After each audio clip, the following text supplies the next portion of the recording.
Assalamualaikum warahmatullahi wabarakatuh. Alhamdulillah, mari kita dengarkan kajian Islam oleh Al-Ustadz Abu Humairah tentang Nabi yang dibunuh wanita pelacur dan yang dibunuh iblis dan yang diangkat ke langit. Tonton dan simak hingga selesai sehingga kita dapat memahami materi ini. Assalamualaikum warahmatullahi wabarakatuh. Alhamdulillah wassalatu wassalamu ala rasulillah wa ala alihi wa sahbihi wa mawalah wa la hawla wa la quwata illa billahi wa ba'd. Qala Allah azza wa jalla ya ayyuhalladzina amanu taqullaha haqqa tuqatih wa la tamutunna illa wa antum muslimun. Amma ba'du. Baik, kita lanjutkan kajian kita masih membahas tafsir singkat dari surah Al-Baqarah. Dan kita masuk pada ayat ke-91. Bismillahirrahmanirrahim. Wa idza qila lahum aminu bima anzalallahu qalu nu'minu bima unzila alaina wa yakfuruna bima wara'ahu wa huwal haqq musaddiqan lima ma'ahum qul falima taqtuluna anbiya Allahi min qablu in kuntum mu'minin. Dan apabila dikatakan kepada mereka, berimanlah kepada apa yang diturunkan Allah, maksudnya Al-Quran, maka mereka, maksudnya orang-orang kafir Yahudi, kami beriman kepada apa yang diturunkan kepada kami saja, maksudnya Taurat, dan mereka ingkar kepada apa yang setelahnya, padahal Al-Quran itu adalah sesuatu yang hak, yang membenarkan apa yang ada pada mereka. Katakanlah wahai Muhammad kepada mereka orang-orang Yahudi, mengapa kamu dahulu membunuh nabi-nabi yang Allah utus jika kalian adalah orang-orang yang beriman kepada Allah Subhanahu wa ta'ala. Ayat ini masih menceritakan tentang kisah orang-orang Yahudi, di mana orang-orang Yahudi yang ada di kota Madinah, yang kesemuaannya adalah 10 kabilah, tetapi yang besar adalah 3 kabilah, Bani Quraidah, Bani Qunaiqah dan Bani Nadhir. Ketika Nabi SAW hijrah dari Mekah ke Madinah, maka Nabi SAW meminta orang-orang Yahudi untuk beriman kepada Al-Quran. Tetapi jawaban orang-orang Yahudi, justru mereka mengatakan, tidak, kami hanya beriman kepada yang kami turunkan saja, maksudnya Taurat. Padahal kepada Taurat pun mereka tidak beriman. Banyak pelanggaran-pelanggaran yang mereka lakukan terhadap Taurat, tapi itu pengklaman mereka dan mengatakan bahwa kami hanya beriman kepada Taurat saja. Makanya Allah Subhanahu wa ta'ala kemudian mengatakan wa yakfuruna bima wara'ahu wa huwal haqq. Karena mereka hanya beriman kepada Taurat saja, maka apapun yang datang setelahnya mereka ingkar. Ketika diutus kepada Bani Israel Isa bin Maryam, mereka juga tidak beriman dengan Isa, bahkan menuduh Isa itu anak zina dan ibunya wanita pelacur, serta mereka tidak mengakui hukum yang ada pada Injil. Makanya orang-orang Nasrani mengkafirkan orang Yahudi karena tidak mengakui nabi mereka. Sebagaimana orang-orang Nasrani mengkafirkan orang Yahudi karena tidak mengakui kerasulan Isa, maka kita kafirkan juga Yahudi. Kenapa? Karena tidak mengakui kerasulan dan Al-Quran kita. Begitu juga kita kafirkan orang Nasrani karena mereka juga tidak mengakui kerasulan kita. Mereka ingkar terhadap Nabi Muhammad SAW dan Al-Quran yang dibawanya. Padahal Allah katakan wa huwal haqqu musaddiqan lima ma'ahu. Padahal Al-Quran yang diturunkan itu sebuah kebenaran, membenarkan kitab-kitab sebelumnya, membenarkan Taurat dan juga Injil. Artinya bahwa Al-Quran itu penguat sebenarnya. Kalau mereka paham apa yang ada dalam Taurat dan Injil ada dalam Al-Quran. Makanya kemudian Allah Subhanahu wa ta'ala ingin membuktikan kepada orang-orang Yahudi itu, kalau kalian benar mengikuti Taurat, lalu kenapa kalian, kakek buyut kalian dahulu, mereka membunuh para nabi? Bukankah nabi-nabi yang dibunuh itu adalah nabi-nabi yang mengajarkan Taurat? Kalian mengklaim kalian hanya mengikuti Taurat saja dan tidak mau ikut Al-Quran. Lalu kenapa kakek buyut kalian yang mereka jauh lebih hebat dibandingkan kalian membunuh para nabi, sementara para nabi itu memikul Taurat di pundak mereka? Allah katakan, "Qul falima taqtuluna anbiya Allah min qablu in kuntum mu'minin." Katakan ya Muhammad, mengapa kalian wahai orang-orang Yahudi dahulu kala nenek moyang kalian membunuh nabi-nabi yang Allah utus jika kalian mengklaim kalian beriman kepada Taurat? Ma'asyiral muslimin yang dimuliakan Allah Azza wa Jalla, saya akan contohkan pembunuhan para nabi di zaman dahulu oleh orang-orang Yahudi. Di antara 25 nabi dan rasul, ada seorang nabi yang bernama Yahya ibnu Zakaria. Yahya ibnu Zakaria, atau orang-orang ahli kitab mereka menyebutnya dengan Yuhanna al-Ma'madan. Al-Ma'madan, Yuhanna al-Ma'madan itu istilah Taurat, tapi istilah Al-Quran namanya Yahya ibnu Zakaria. Allah Subhanahu wa ta'ala berfirman tentang Yahya ibn Zakaria ini, "Ya Yahya khudhil kitaba biquwwatin wa atainahul hukma sabiyya wa hananan min ladunna wa zakatan wa kana taqiyya wa barram biwalidayhi wa lam yakun jabbaran asiya wa salamun alayhi yawma wulida wa yawma yamutu wa yawma yub'atsu hayya." Wahai Yahya, khudil kitaba bil quwwah, ambillah kitab ini dengan kekuatan, dan kami datangkan hukum kepadamu di waktu engkau masih belia. Jadi Yahya itu diangkat jadi nabi di usia 7 tahun, masih kecil, 7 tahun belum balik, sudah jadi nabi. Kalau nabi kita diangkat berapa? Usia 40 tahun kan? Yahya ini luar biasa, 7 tahun diangkat jadi nabi. Kemudian Allah mengatakan wahana min ladunna, dan Yahya itu disifati Hanan. Hanan itu kasih sayang seorang ibu kepada anak, itu disebut Hanan. Tetapi sifat ini diberikan kepada Yahya seolah-olah Yahya itu memiliki sifat keibuan, sayang dengan orang tuanya. Karena Zakaria itu ketika itu sudah 100 tahun lebih usianya, sehingga dia sayang dengan kedua orang tuanya. Wa zakatan wa kana taqiyya, hatinya bersih dan orangnya takwa. Wa barram biwalidayhi, orangnya sangat birrul walidain. Walam yakun jabbaran asiyah, dan dia bukan orang sombong lagi, bukan ahli maksiat. Maka Allah katakan wassalamun alaihi, keselamatan bagi Yahya yauma wulida, pada hari dia dilahirkan, wa yauma yamutu, pada hari dia diwafatkan, wa yauma yub'atsu hayya, dan pada hari kelak dia dibangkitkan. Karena 3 kondisi ini sangat mengkhawatirkan manusia: saat kelahiran, saat kematian, saat dibangkitkan. Ini kan mengkhawatirkan. Saat dilahirkan mengkhawatirkan apakah anak ini selamat atau tidak. Banyak bayi yang dilahirkan cacat atau mati. Saat diwafatkan banyak orang yang su'ul khatimah. Saat dibangkitkan dia harus mempertanggungjawabkan hisab di hadapan Allah. Makanya Yahya itu diselamatkan saat kelahiran, saat diwafatkan, dan saat dibangkitkan. Lah Nabi Yahya alaihi salatu wassalam di usia 7 tahun itu, banyak anak-anak usia 7 tahun kan biasa suka main-main gitu ya. Jadi Yahya itu kan yang diajak main-main. Tapi Yahya mengatakan ma khuliqtu lillahi, aku tidak diciptakan untuk main-main. Kira-kira anak antum kalau ngomong begini kasih hadiah apa toh? Aku tidak diciptakan untuk main-main, kata. Kalau anak sekarang, aku diciptakan untuk main-main, katanya. Terbalik, gitu. Ya. Jadi Yahya itu memang sejak kecil dididik oleh Zakaria untuk menjadi ubad, ahli ibadah, dan orang yang sangat lembut, dicintai Bani Israel. Mulai dari rakyat biasa sampai pejabat sampai raja suka dengan Nabi Yahya karena kelembutannya. Beda dengan Zakaria, agak keras.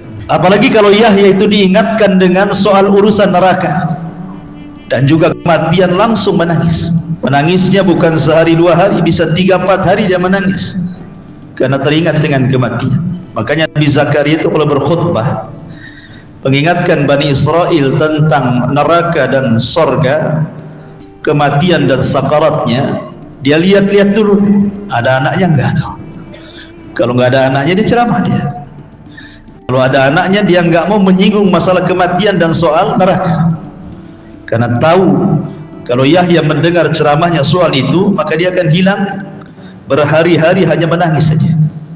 Sampai dikisahkan suatu hari Yahya ini mendengar ceramah ayahnya Zakaria tentang kematian dan neraka, hilang 3 hari, padahal masih anak-anak. Dicari oleh Zakaria itu, rupanya ada di dalam hutan. Dia sudah menggali kuburannya sendiri, kemudian dia duduk di dalam kuburan itu sambil menangis. Kata Nabi Zakaria, ada apa dengan kamu hai putraku Yahya? Kata Yahya, tadzakartul maut, aku ingat kematian. 3 hari menangis. Ya wajar, nabi-nabi dahulu luar biasa. Lah, Nabi Yahya ibn Zakaria ini adalah orang yang sejak dalam kandungan ibunya, dialah orang yang pertama kali menyaksikan kenabian Isa bin Maryam, sama-sama dalam perut. Isa dalam perut Maryam, sementara Zakaria dalam perut istri Zakaria. Kemudian istrinya Zakaria ngomong sama Maryam bahwa aku merasakan bayi dalam perutku ini sujud kepada bayi dalam perutmu, katanya, menunjukkan bahwa Yahya sudah mengakui dalam perutnya ke Rasulan Isa, gitu. Padahal dia juga seorang nabi dan rasul. Ada yang mengatakan pengikutnya disebut as-sabiin, gitu ya. Dan ini sudah saya jelaskan khilaf tentang as-sabiin ini. Ma'asyiral muslimin yang dimuliakan Allah Azza wa Jalla, yang ingin saya ceritakan adalah kematiannya, bukan sejarahnya. Sesuai teks Al-Quran, di mana Allah Subhanahu wa Ta'ala menyinggung orang-orang Yahudi dan mengatakan, "Qul falima taqtuluna anbiya Allah in kuntum mu'minin." Katakan ya Muhammad kepada mereka orang-orang Yahudi, kenapa bapak buyut kalian membunuh para nabi? Jadi kita akan fokus kepada cerita pembunuhan Yahya ibnu Zakaria. Ma'asyiral muslimin yang dimuliakan Allah Azza wa Jalla, di Damaskus ada seorang raja namanya Haddad ibnu Hadam. Dalam istilah Taurat disebut Herodus. Itu raja berkuasa saat itu. Raja ini menyukai seorang wanita. Masalahnya wanita ini masih mahram dia, anak putri dari saudarinya. Dan dalam agama Bani Israel atau ajaran Yahya ibn Zakaria, haram, tidak boleh menikahi seorang mahram. Dalam agama kita juga nggak boleh menikah dengan seorang mahram, gitu ya. Tapi karena raja ini sudah jatuh cinta dengan wanita itu, akhirnya sang raja meminta kepada Yahya ibn Zakaria untuk menikahkan mereka berdua. Ya secara otomatis tak mau, karena bagaimanapun syariat Yahya tidak boleh menikah dengan wanita yang ada hubungan mahram. Akhirnya kemudian tersebarlah berita bahwa raja akan mengingkari wanita yang merupakan mahramnya. Tersebar kemana-mana. Yahya dipaksa tidak mau juga. Namanya hukum ya tetap hukum. Selembut apapun Nabi Yahya alaihi salam, kalau soal hukum tegas dia. Haram ya haram, halal ya halal, gitu maksud. Akhirnya kemudian wanita ini marah karena Yahya tidak mau menikahkan dirinya dengan sang raja. Karena dendamnya kepada Nabi Yahya, karena dia yang berfatwa haramnya menikah dengan yang mahram, akhirnya fatwanya menyebar di tengah-tengah Bani Israel, merasa malu dia. Kemudian dia ngomong kepada sang raja, saya tidak akan jadi menikah dengan kamu. Sang raja kaget, sementara dia sudah cinta. Akhirnya kemudian sang raja terus membujuk wanita ini dan akan mengupayakan bahwa kita akan menikah. Akhirnya wanita ini mensyaratkan, boleh engkau menikah dengan saya, tapi maharnya kepala Yahya ibnu Zakaria. Maharnya harus berupa kepala Nabi Yahya. Pada awalnya sang raja tidak mau, bagaimanapun dia menghormati Nabi Yahya. Gak mungkin dia membunuh seorang nabi. Dia tahu Nabi Yahya nabi. Tapi karena sudah tergila-gila dengan seorang wanita, apapun bisa saja dilakukannya. Kayak antum kalau sudah gila dengan seorang wanita, laut pun diseberangi, gunung pun didaki, bahasanya kan gitu. Gelap pun diterobos, gitu. kuburan pun dilewati. Bahasanya kan itu. Pokoknya nekat kalau orang sudah cinta itu. Tentu cinta buta di sini.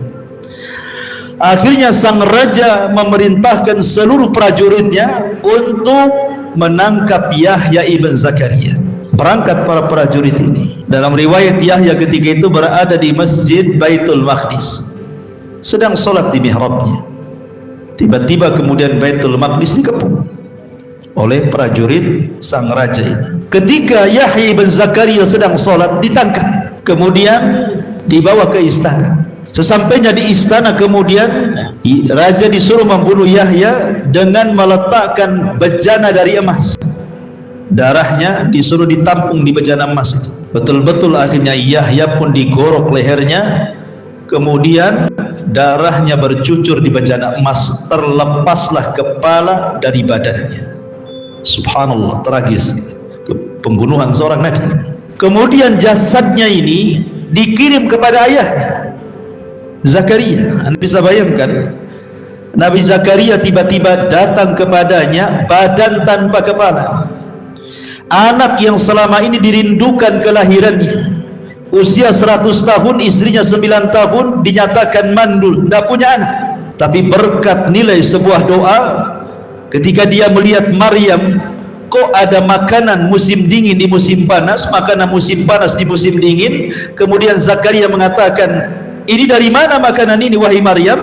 Maka Maryam mengatakan, huwa min indillah, ini semua datang dari Allah Azza wa Jalla. Zakaria berpikir bahwa tidak mustahil makanan yang di musim dingin ada di musim panas, atau sebaliknya Allah pun bisa mengabulkan keinginannya memberikan seorang putra kepada dirinya. Sejak itulah Zakaria tidak pernah keluar dari mihrabnya, beribadah, berdoa sampai akhirnya Allah subhanahu wa ta'ala menghabar gembirakan kepada Zakaria akan kelahiran Yahya. Ya Zakaria, inna nubashiruka bi gulamin ismuhu Yahya. Wahai Zakaria, kami beritakan gembira kepadamu akan kelahiran Yahya.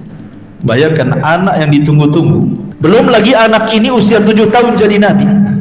Belum lagi anak ini sangat birrul walidain. Belum lagi sangat berakhlak dan dicintai manusia. Tiba-tiba datang kepadanya jasad tanpa kepala. Sedihnya kayak apa coba?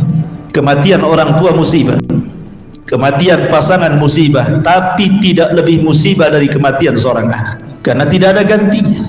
Kalau istri antum meninggal, besok antum sudah lamar tetangga antum yang lainnya. Tapi kalau anak yang meninggal, tidak ada gantinya. Itu yang dirasakan Zakaria luar biasa. Kepedihan, keperitan, kesedihan yang mendalam akan kematian Yahya ibn Zakaria. Dikirim jasad tanpa kepala. Coba bayangkan. Subhanallah. Ini kezaliman, ikhwan. Jangan lagi kepada seorang nabi. Membunuh yang bukan nabi saja zalim, apalagi dibunuh seorang nabi. Apakah masuk di akal Allah akan mendiamkan perkara ini? Tidak. Allah mengatakan, wala tahsabannallaha ghafilan amma ya'malu zalimun. Jangan kau sangka Allah diam kepada orang-orang yang melakukan kezaliman. Allah berfirman dalam hadis kursi, man 'ada li waliyan faqad azantuhu bil harbi. Siapa yang memerangi waliku, dia mengumandangkan perang bersama aku, kata Allah. Al jaza min jinsil amal kama tadinu tudan. Sebuah balasan itu pasti ada balasan yang setimpal. Sebagaimana engkau melakukan kepada seseorang dengan sesuatu, maka Allah pun akan memperlakukan hal yang sama dengan kita. Apa yang terjadi?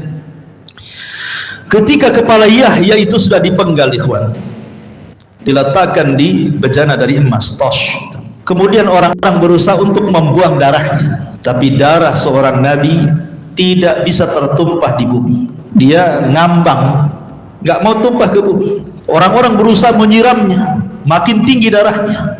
Dalam riwayat, darahnya ketika tumpah ke bumi, tiba-tiba kemudian darah itu mendidih, dan itu tidak bisa dihentikan bertahun-tahun. Tanda bahwa di situ kematian seorang nabi. Lah ketika kemudian dipenggal kepala Yahya itu, terjadi gempa hebat dalam istana. Wanita yang meminta kepada sang raja untuk membunuh Yahya dan menjadikan kepalanya menjadi mahar, tiba-tiba bumi terbelah, terperosok wanita ini ke dalamnya. Terperosok sampai ke pusar, sampai ke dada, sampai tinggal kepalanya.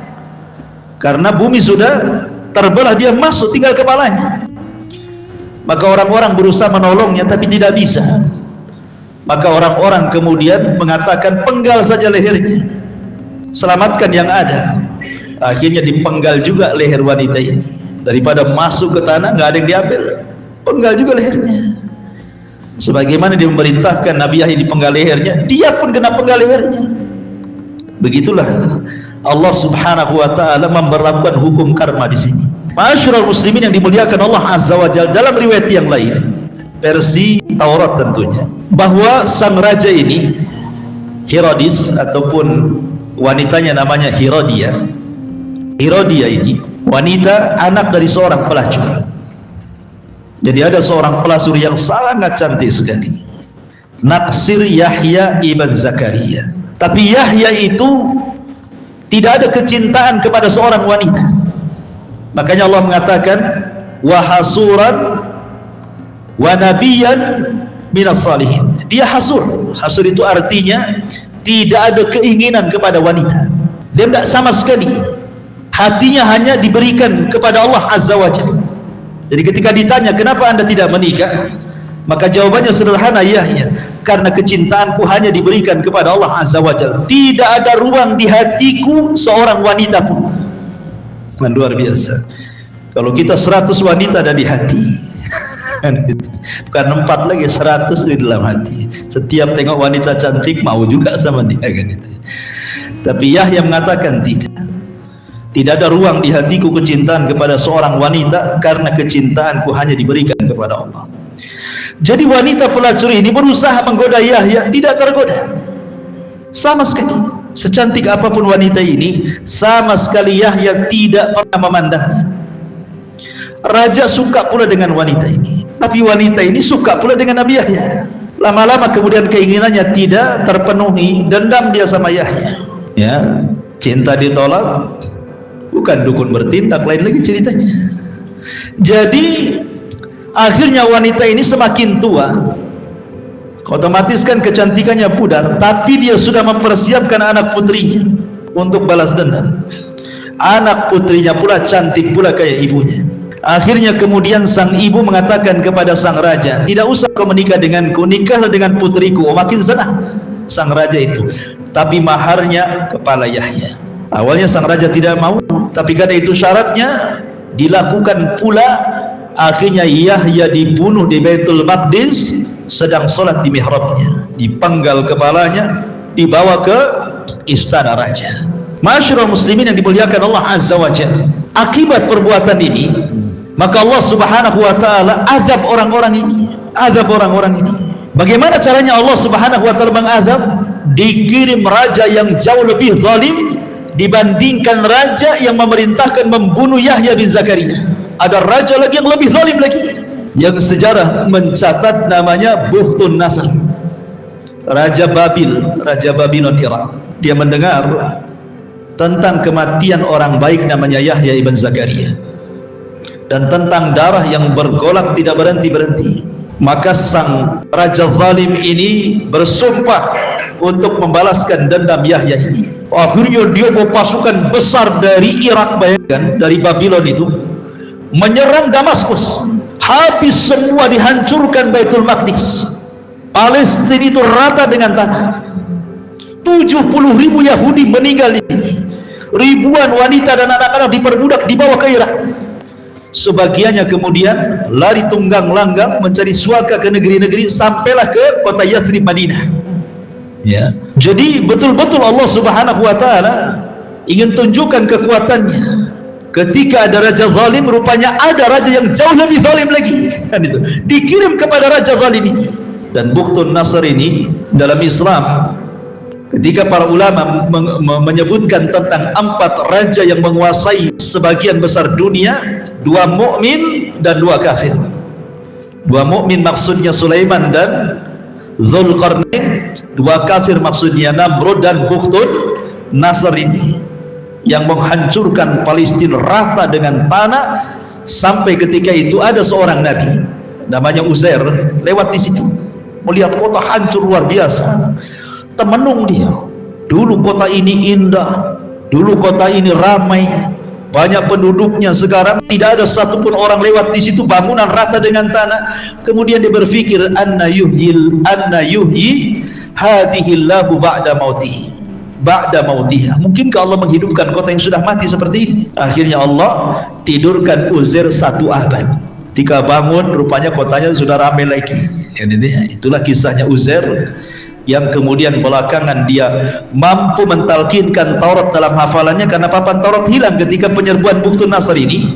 Sejak itulah Yahudi menuhankan Uzair, dan Allah katakan waqalatil yahud Uzair ibnullah, dan berkata orang-orang Yahudi Uzair itu anak Allah. Cukup sampai di sini kesadisan orang-orang Yahudi kepada seorang nabi? Tidak.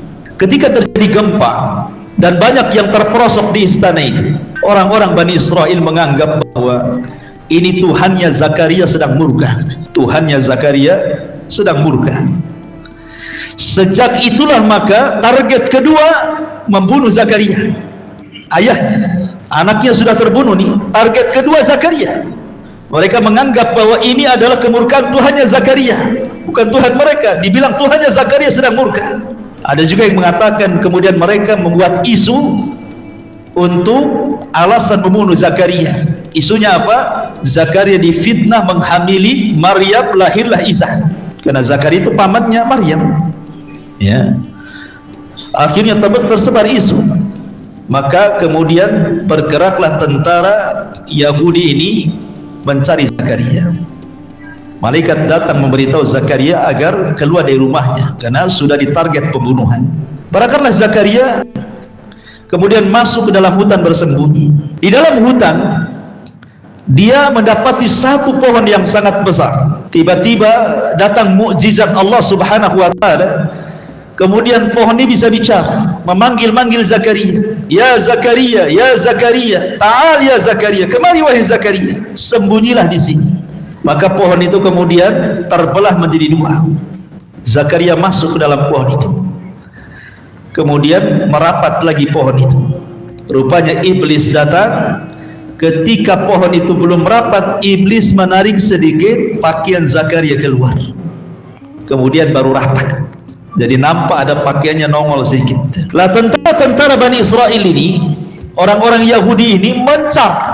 Mereka sudah bawa gergaji itu untuk menghukum Zakaria. Masuk dalam hutan, cari sana, cari sini, nggak ketemu.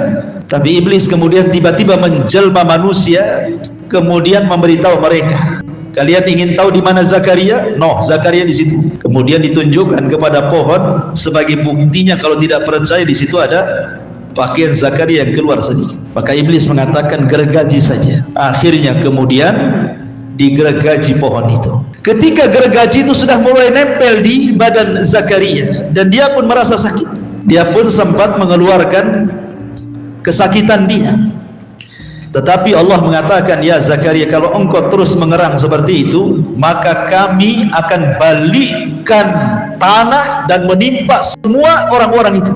Akhirnya Zakaria berusaha untuk diam. Kenapa? Karena sayang dengan umatnya. Walaupun dia harus digergaji, dia sayang dengan umatnya. Dalam waktu seperti itu pun harusnya kan, kalau memang dia ditawari umatnya untuk diazab pada waktu itu kan senang saja kan begitu. Ya sudah timpakan saja ya Rabb kan itu. Udah kurang ngajar mereka sudah gergaji saya kan itu. Itu kalau antum yang dalam pohon itu kan itu. Kan yang dalam pohon itu Nabi Zakaria. Artinya bahwa seorang nabi masih memiliki rahmat kepada umatnya sampai dia meninggal di gergaji. Ya, tentu sebagian ulama ada yang mengatakan bahwa ruh Zakaria sudah diangkat ketika gergaji itu memotong badannya. Artinya badan ini tidak akan merasakan sakit kalau ruh sudah keluar. Ya, karena hakikat kematian itu adalah ketika ruh keluar dari badan. Walaupun mayat ini dicincang sampai 100 potongan pun tidak akan merasa sakit kalau nggak ada ruhnya. Cuman orang yang memandang sadis sekali kan itu ya. Kok sadis sekali itu, betapa sakitnya dicincang. Jangan, kalau sudah ruh keluar itu nggak akan merasakan sakit. Mau dibontang banting kayak apapun, badan itu tidak akan merasa sakit. Yang merasa sakit itu kalau ruhnya di situ. Kalau ruhnya sudah nggak ada, mau digergaji, mau dipotong, mau dimutilasi, ya nggak akan terasa apa-apa. Namanya badan. Badan hanyalah badan. Ya, yang merasakan sakit itu kan ruhnya. Artinya bahwa lihat sampai sedemikian rupa orang-orang Yahudi ini membunuh anaknya, kemudian naik lagi ke bapaknya. Cukup sampai di sini? Tidak. Target mereka adalah Isa bin Maryam. Kan itu kan sezaman tuh. Isa, Zakaria, Yahya itu satu zaman karena masih ada hubungan kekerabatan. Karena yang merawat ibundanya Isa adalah Zakaria, Maryam bintu Imran. Jadi kemudian para pejabat ini khawatir kalau seandainya Isa ini mengompori manusia untuk balas dendam karena kematian kerabatnya Yahya dan juga orang yang paling berjasa yang telah merawat ibundanya Maryam, Nabiullah Zakaria alaihi salatu wassalam. Maka kekhawatiran itulah yang mendorong kemudian target ketiga adalah pembunuhan kepada Isa ibnu Maryam. Maka diutuslah tentara Romawi, tentara orang-orang Nasrani untuk membunuh Isa bin Maryam. Ketika Isa sudah tahu dari malaikat Jibril bahwa dia akan menjadi target ketiga pembunuhan, maka Isa mengumpulkan Hawariyun, orang-orang pilihannya yang berjumlah 12 orang. Hawariyun dikumpulkan di markasnya. Kemudian Isa mengatakan kepada Hawariyun, siapa di antara kalian yang mau keserupakan wajahnya dengan wajahku, aku akan jadikan dia temanku di surga. Tapi risikonya dia akan ditangkap, dibunuh dan disalib. Maka yang paling muda dari Hawariyun bangkit dan mengatakan, ana ya Isa, jadikan aku, serupakan aku dengan kamu. Maka Isa mengusap wajahnya dan tiba-tiba mirip dengan Isa bin Maryam. Ketika kemudian sudah ada calon pengganti Isa bin Maryam, maka Isa pun kemudian di tengah-tengah mereka kemudian berbaring, kemudian tidur. Disitulah Allah subhanahu wa ta'ala angkat Isa dalam posisi tidur ke langit. Inni mutawaffika wa rafi'uka ilayya. Kami tidurkan engkau wahai Isa dan kami angkat ke langit. Datanglah pasukan itu, tapi sebelumnya Isa sudah mengatakan kepada 12 Hawariyun untuk berpencar, berdakwah ke desa-desa, kecuali satu orang yang diserupakan dengan Isa. Dialah yang ditangkap, dialah yang dibunuh, dialah yang disalib, sehingga orang-orang Yahudi mengklaim qatalnal masih ibn Maryam, kami telah membunuh Isa bin Maryam. Allah jawab dalam Al-Quran, wa ma qataluhu wa ma sallabuhu walakin syubbiha lahu bal rafa'ahu Allahu ila sama. Isa tidak dibunuh, Isa tidak disalib, bahkan Isa diserupakan, bahkan Allah angkat Isa ke langit. Allah angkat Isa ke langit. Subhanakallah bihamdika asyhadu an la ilaha illa anta astaghfiruka wa atubu ilaik. Allahu ta'ala. Assalamualaikum warahmatullahi wabarakatuh.